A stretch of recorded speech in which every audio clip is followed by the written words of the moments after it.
Hello students, hope आपकी पढ़ाई अच्छी चल रही होगी। और आज ट्रिग्नोमेट्री का नेक्स्ट लेक्चर लेके आया हूँ मैं, और इसमें हम बात करेंगे कि trigonometric ratio of complementary angles कैसे कैलकुलेट करते हैं। अदरवाइज मैं आगे चल के आपको ये भी बताने वाला हूँ कि किसी भी एंगल का ट्रिग्नोमेट्रिक रेशियो कैसे निकालते हैं। मैंने बड़े बड़े एंगल का भी मोर देन 90 वाले भी बताऊँगा, लेकिन अभी इस क्लास में सिर्फ मैं उन दो एंगल्स की बात करने वाला हूँ जिनका सम 90 डिग्री होता है और इस पर काफ़ी क्वेश्चंस बनते हैं। तो चलिए स्टार्ट करते हैं इसको। तो आपको सिंपली कुछ लर्न करवा रहा हूँ अभी, ठीक है, बाद में इसको समझाऊंगा। ऑल्दो इसका डेरिवेशन भी है, लेकिन वो बाद में बात करेंगे उसका। अभी क्वेश्चन सॉल्व कर ले फटाफट, ऐसा मैं आपको बता रहा हूँ।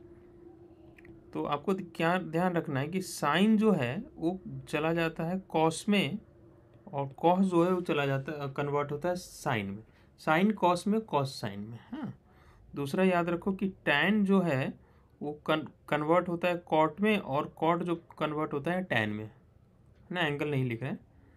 और तीसरा आप लर्न कर लीजिए कि सेक जो है वो कन्वर्ट होता है कोसेक में और कोसेक सेक में, है ना। ये एरो बाई डायरेक्शन लगा रहा हूँ। इसका क्या मतलब है कि कहीं पे अगर आपको दिखता है साइन 90 माइनस थीटा, पहले लिख देते हैं, है ना, फिर समझाएंगे कि क्या क्या मतलब है इसका। फिर इसको यूज़ करना भी है, मैं आपको सिखाऊंगा। और फिर इस पे रिलेटेड शॉर्ट ट्रिक्स भी मैं बताऊंगा कि कैसे करते हैं।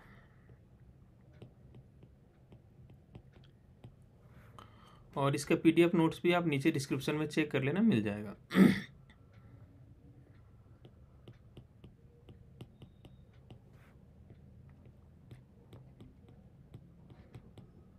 ठीक है, अभी आपको मैं बताया क्या, साइन कन्वर्ट होता है कॉस में। तो साइन 90 माइनस थीटा को लिखते हैं कॉस थीटा। ध्यान देना, यहाँ थीटा है तो यहाँ भी थीटा है ना।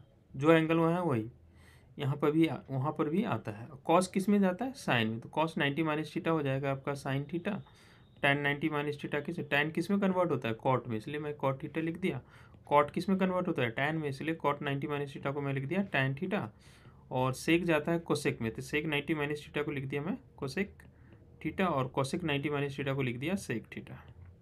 अब इतना ध्यान में रख लो, आपको तो ध्यान इतना ही रखना है कि साइन चला जाएगा कॉस में, कॉस चला जाएगा साइन में, टैन कॉट में, कॉट टैन में, सेक कोसेक में, कोसेक सेक में। ठीक है, और भी बातें बाद में करेंगे। आगे बढ़ते हैं, क्वेश्चंस करते हैं। अब कुछ शॉर्ट ट्रिक्स है जो आपको ध्यान में रखना चाहिए, इससे क्वेश्चन जल्दी हो जाएगा। ऑब्जेक्टिव क्वेश्चन हम लोग जल्दी निकाल लेंगे। तो पहला note 1, sign theta 1, sign theta 1 और कॉस थीटा 2 दोनों इक्वल होता है। ध्यान देना, ये दोनों अलग अलग एंगल है, और इधर साइन लगा हुआ है, कॉस लगा हुआ है, फिर भी मैं दोनों को इक्वल बोल रहा हूँ। तो कंडीशन क्या होता है, इन दोनों एंगल का सम जो है वो 90 डिग्री होना चाहिए। इसका बेनिफिट मैं बताऊंगा, ये शॉर्ट ट्रिक है, आपको बहुत हेल्प करेगा। सिमिलरली, क्योंकि अभी मैंने बताया ना कि कॉम्प्लीमेंट्री में साइन चला जाता है कॉस में, कॉस चला जाता है साइन में। तो साइन थीटा और कॉस साइन थीटा 1 और कॉस थीटा 2 सेम होते हैं अगर थीटा दोनों एंगल का सम 90 डिग्री हो जाए।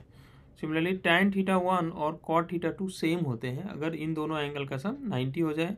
और सेक थीटा 1 और कॉसिक थीटा 2 सेम होता है अगर दोनों एंगल का सम 90 डिग्री हो जाए। इसका डेरिवेशन काफ़ी आसान है, मतलब अभी जो बात करके आए वहीं से है। मैं एक आपको डिराइव करके बता देता हूँ। जैसे मैं फर्स्ट वाला डिराइव करता हूँ, ठीक है। तो मैं इसमें कंडीशन क्या है कि थीटा 1 प्लस थीटा 2 कितना होना चाहिए, 90 डिग्री। तो यहाँ से थीटा 1 को क्या लिख सकते हैं, 90 माइनस थीटा 2।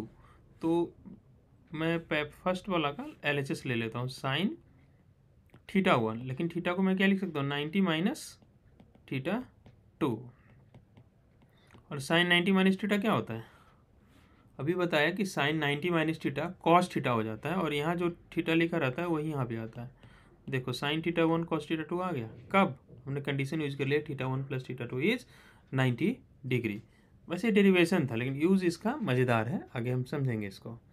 जैसे एक क्वेश्चन है, sec 4a equal to cosec a minus 20, a is less than 90, then a is equal to.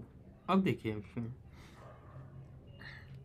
Sec 4a and cosec a minus 20 degree ये दोनों इक्वल है। तो आप इसको ऐसे सोच सकते हो कि सेक थीटा 1 और कॉसेक थीटा 2 इक्वल है। तो sec theta 1 equal to cosec theta 2 कब होता है? जब थीटा 1 प्लस थीटा 2 का वैल्यू 90 डिग्री हो जाए। तो ये थीटा 1 का रोल प्ले कर रहा है और ये थीटा 2 का रोल प्ले कर रहा है। तो इन दोनों का सम क्या हो जाना चाहिए? 90 डिग्री। लिख लिया 90। अब 4a प्लस ए कितना हो जाएगा? 5a, और ये -20 उधर जाके +20 हो जाएगा। तो 90 + 20 110। यहाँ से a का वैल्यू आ गया 110 डिवाइडेड बाई 5, 22 डिग्री आ रहा है a का वैल्यू। होप आप इस क्वेश्चन को समझ गए होंगे। ठीक है, जैसे यहाँ पे है sine 3 theta equal to cos theta -6 theta पता करो। फिर से same formula, sine theta 1 equal to cos theta 2। ये कब होता है? When theta 1 plus theta 2 equal to 90 degree. Theta 1 की जगह क्या है? 3 थीटा। थीटा 2 की जगह क्या है? Theta -6, and this should be equal to 90 degree. तो यहाँ से आप क्या लिख सकते हैं? 4 थीटा इक्वल टू, इस -6 को इधर से उधर लेके चले जाते हैं। तो 90 + 6 हो जाएगा, तो 96, और थीटा का वैल्यू आ गया 96 डिवाइडेड बाई 4। तो ये आ गया 24 डिग्री। होप आप इस कॉन्सेप्ट को समझ गए होंगे और शॉर्ट ट्रिक को हम लोग ने यूज़ किया अच्छे से। नेक्स्ट क्वेश्चन ये है, आपको इवेलुएट करने के लिए दे दिया, इसका आंसर बताना है। तो मैंने आपको क्या बताया कि साइन थीटा 1 और कॉस थीटा 2 दोनों सेम होता है अगर इन दोनों एंगल का सम क्या हो जाए? 90। तो देखो 63 और 27 का सम कितना है? 63 + 27 इज 90। तो मैं ऐसा बोल सकता हूँ कि sine 63 is same as cos 27। क्यों? क्योंकि इन दोनों का सम 90 है। सिमिलरली कॉस 63 और साइन 27 भी सेम होगा क्योंकि इन दोनों एंगल का सम 90 है। तो अगर ऑब्जेक्टिव है तो ये दोनों सेम है, कैंसिल आउट हो गया। ये दोनों सेम है, कैंसिल आउट हो गया आंसर 1² - 1² इक्वल टू 0। इसका आंसर आ गया। सपोज आप अगर आप सब्जेक्टिव क्वेश्चन सॉल्व कर, सब्जेक्टिव अप्रोच इसमें लेना चाहते हैं तो आपको बस दिखा देना पड़ेगा कि जैसे साइन 63 है ना, तो अभी आपने खुद ही ऑब्जर्व कर लिया कि 63 + 27 का वैल्यू कितना है? 90 डिग्री है ना। तो दोनों में से ना किसी एक को दूसरे के टर्म में कन्वर्ट कर दो। तो मैंने डिसाइड किया कि जहाँ जहाँ 63 है उसको हम 27 के टर्म्स में लिखना चाहते हैं। तो 63 कैन बी रिटन एज 90 - 27। तो अब यहाँ 63 की जगह आप लिख दो साइन 63 को न्यूमरेटर में जो है उसको लिख सकते हैं 90 - 27 डिग्री, और नीचे क्या है? कॉस 27। सिमिलरली सेकेंड वाले टर्म में 63 को मैं लिख सकता हूँ 90 - 27। तो यहाँ जो 63 है उसे मैं लिख देता हूँ कॉस 90 - 27। नीचे आ रहा साइन 27। अब जरा यहाँ पर ध्यान देना, क्या ये कुछ उस तरीके का कि साइन 90 माइनस थीटा, थीटा का वैल्यू कितना है? 27। साइन 90 - थीटा का फॉर्मूला क्या था? साइन जाता है कॉस में, तो ये हो जाएगा कॉस, और यहाँ क्या आता है? मैंने आपको बताया था कि यहाँ जो होता है वही यही थीटा है। तो ये आ जाएगा कॉस का 27, और नीचे कॉस का 27 है, और स्क्वायर भी है तो स्क्वायर लिख लिया, यहाँ भी स्क्वायर है।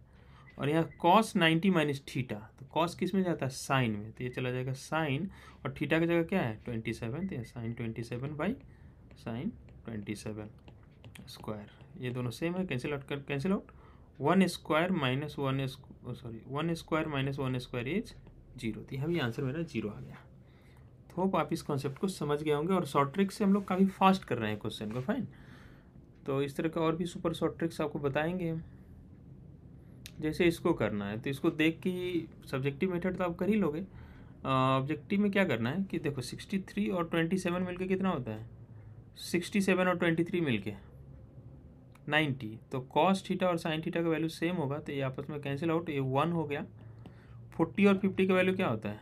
40 + 50 90। tan theta 1 equal to cot theta 2, अगर दोनों का वैल्यू 90 है तो ये दोनों इक्वल हो गया, -1। कॉस 0 का वैल्यू क्या होता है? 1। तो 2 - 2 इज 0। ये हो गया आपका ऑब्जेक्टिव अप्रोच। सब्जेक्टिव लेना चाहते हो तो मेथड 2 लिख देते हैं इसका। 2 फिर से आप देख ही रहे हो कि 63 + 27 क्या है? 90। तो मैंने डिसाइड कर लिया कि किसी एक को हटा देते हैं। 67 + 23, सॉरी 67 + 23, ऐसे 67 को लिख देंगे 90 - 23। ये लिखने का जरूरत नहीं, आप डायरेक्टली यहाँ लिख सकते हो। तो 67 को लिख दिया 90 - 23।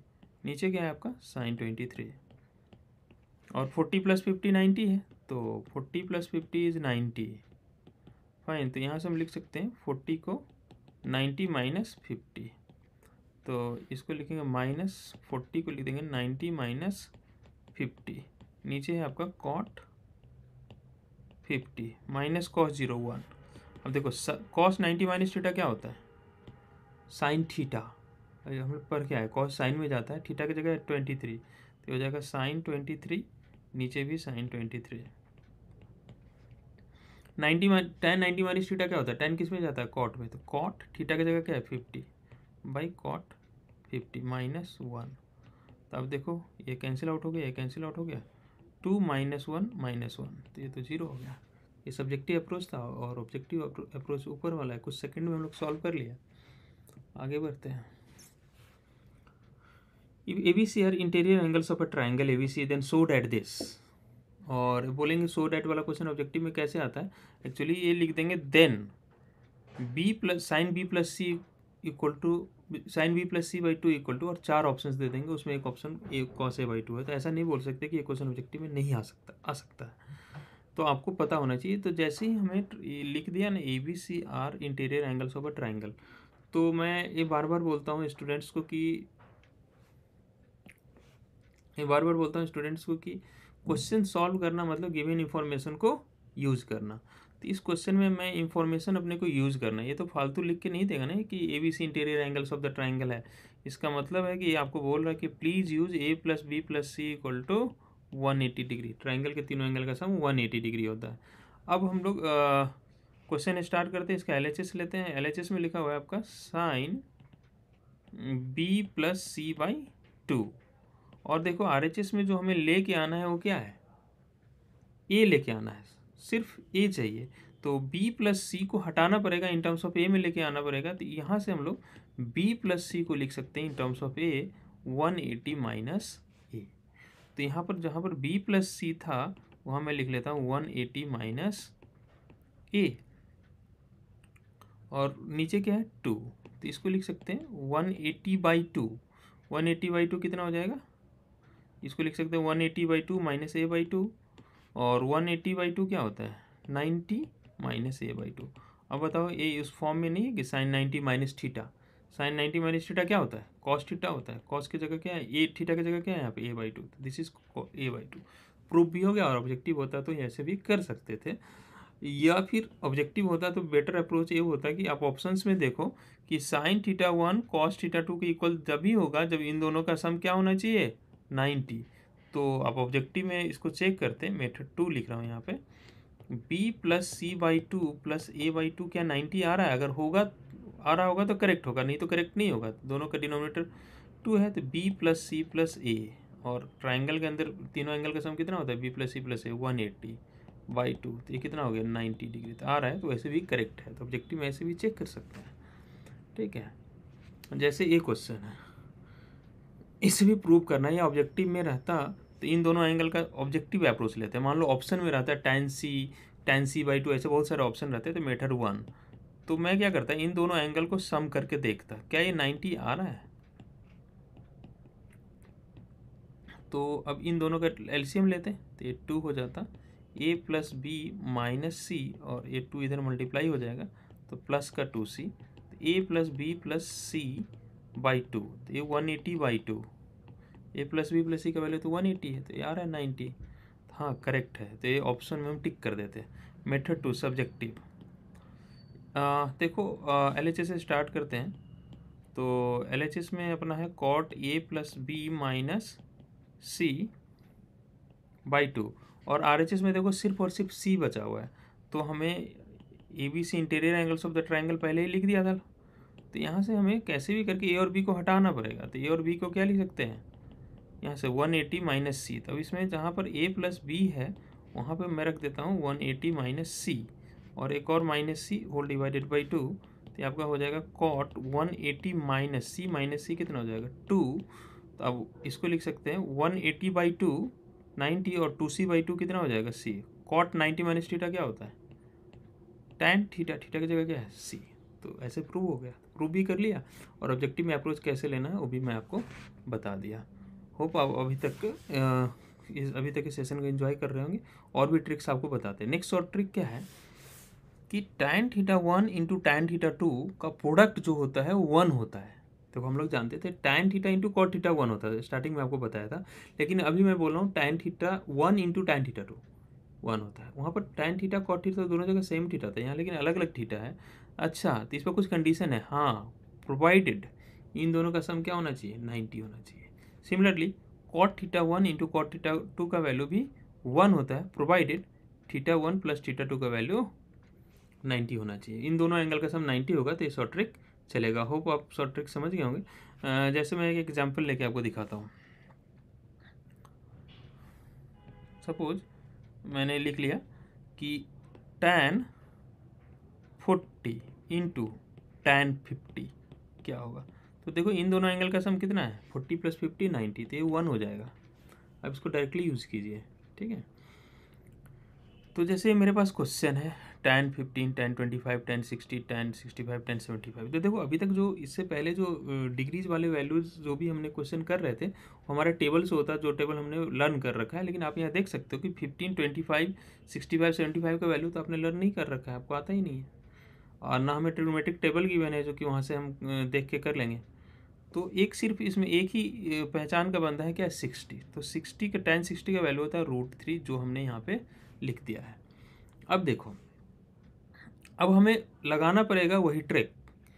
tan इंटू टैन है तो हमें ऐसे दो एंगल्स ढूंढने पड़ेंगे जिनका सम 90 हो। तो देखो 15 और 75 इन दोनों का सम कितना है 90। तो इन दोनों को साथ क्लब कर लेते हैं। ऑब्जेक्टिव कर रहे हो तो डायरेक्टली लिख दो, इन दोनों का प्रोडक्ट 1 होगा। लेकिन अभी फर्स्ट टाइम मैं आपको समझा रहा हूँ इसलिए मैं इनको थोड़ा लिख रहा हूँ, नहीं तो अभी तक मैं टिक करके निकल गया रहता एग्जाम से। और अगला है 25 और 65 का सम कितना है 90, तो इनको साथ में लिख दिया tan 25 इंटू tan 65। अब देखो इन दोनों एंगल का सम 90 है, तो इस शॉर्ट ट्रिक से इसका आंसर हो जाएगा 1। और इन दोनों एंगल का भी सम 90 है, तो शॉर्ट ट्रिक से हो जाएगा 1। तो अपना आंसर कितना है √3, ठीक है। इस तरीके से आप कर सकते हैं। नेक्स्ट क्वेश्चन जैसे cot 1 cot 2 cot 3। अब फिर से आपको बताया क्या cot theta 1 into cot theta 2 का वैल्यू 1 होता है। cot theta 1 into cot theta 2 का वैल्यू 1 होता है, प्रोवाइडेड इन दोनों एंगल का सम क्या हो जाए 90।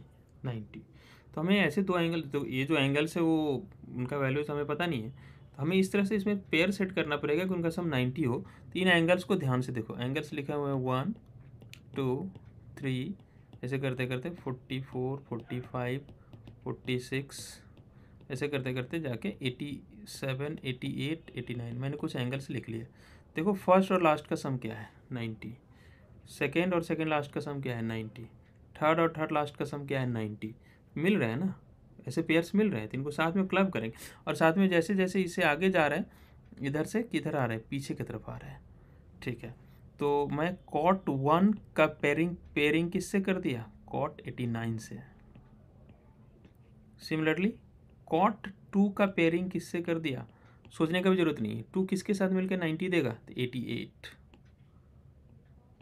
cot 3 का पेयरिंग किससे कर देंगे, 3 किससे ऐड होकर 90 देता है 87। इस तरह से करते गए, तो इधर से हम इधर बढ़ते जा रहे हैं, इधर बढ़ते जा रहे हैं। ऐसे करते करते अगर जब मैं cot 44 पे पहुंचाऊंगा तो 44 में क्या ऐड करेंगे तो 90 होगा, तो 46, तो cot 46। अब यहाँ पर देख लो आप, मैं इधर से बढ़ता गया, यहाँ पहुँचा हूँ, यहाँ पहुँच गया, अब आ गया 45। अब बारी आ गया cot 45। 45 में क्या ऐड करेंगे तो 90 होगा, 45 में 45 ऐड करेंगे 90 होगा। लेकिन इसमें 45 तो एक ही बार आया है, इस बेचारे का कोई पेयर नहीं मिलेगा, क्योंकि 45 में 45 ऐड करने से 90 होता है। तो ये बेचारा अकेला रह गया, बाकी सब का पेयरिंग हो गया। हर एक पेयर का आंसर 1 है, तो ऐसे करके सभी पेयर का आंसर 1। और ऐसे कितने पेयर है 1 देखो फर्स्ट पहला ब्रैकेट कॉट 1 है, दूसरा ब्रैकेट कहाँ से स्टार्ट है 2 से, तीसरा ब्रैकेट 3 से, ऐसे 44 ब्रैकेट्स है, 44 तक गए हैं। तो 44 टाइम्स 1 आया होगा, और कॉट 45 का वैल्यू क्या होता है 1 ही होता है, तो इसका आंसर 1 हो गया। तो देखो कितना आसानी से हम लोग इस क्वेश्चन को कर गए अगर ट्रिक पता है तो। ठीक है, अब यहाँ पर कुछ क्वेश्चन है जो मैंने आपको एज ए होमवर्क करने के लिए दिया है। यहाँ भी आपको पेयरिंग मिल जाएगा, ठीक है, यहाँ पेयरिंग मिल जाएगा, इसमें भी ऐसे करके पेयरिंग मिलाना, इसमें 45 बच जाएगा, ठीक है। और एक क्वेश्चन ऐसे ही मैंने ले लिया है, यहाँ पेयरिंग ऐसा कोई ट्रिक बताया नहीं, कॉस में टैन में होता है और कॉट में होता है, कॉस में बताया नहीं, तो ये इसलिए बता दिया ना कि बच्चे इसको देख के घबरा जाते हैं। घबराओ मत यार, कॉस 90 का वैल्यू क्या होता है 0, और अब इधर क्या लिखा हुआ है क्या फ़र्क पड़ता है, एनीथिंग मल्टीप्लाइड बाई 0, तो इसका आंसर हो जाएगा 0। ठीक है, तो ये ट्रिक आपने अभी तक मेरे ख्याल से आप समझ गए हैं ना। एक आध क्वेश्चन और ऐड करते हैं इसमें, रुकिए। जैसे सपोज ये क्वेश्चन भी आ जाता है बहुत टाइम, या फिर वो ट्रिक मैंने आपको बताया नहीं, क्या है ट्रिक, नेक्स्ट ट्रिक, या नेक्स्ट वीडियो के लिए इस ट्रिक को रख लेते हैं, वीडियो लंबा ना हो जाए। तो चलिए नेक्स्ट वीडियो में इस ट्रिक को बात करेंगे। इसका ये ट्रिक है sine square theta 1 plus sine square theta 2 का वैल्यू 1 होता है अगर थीटा 1 प्लस थीटा 2 का वैल्यू सम 90 हो। इस तरह का और भी ट्रिक्स हम बताएंगे। चलिए फिर ठीक है, आज यहाँ स्टॉप करते हैं।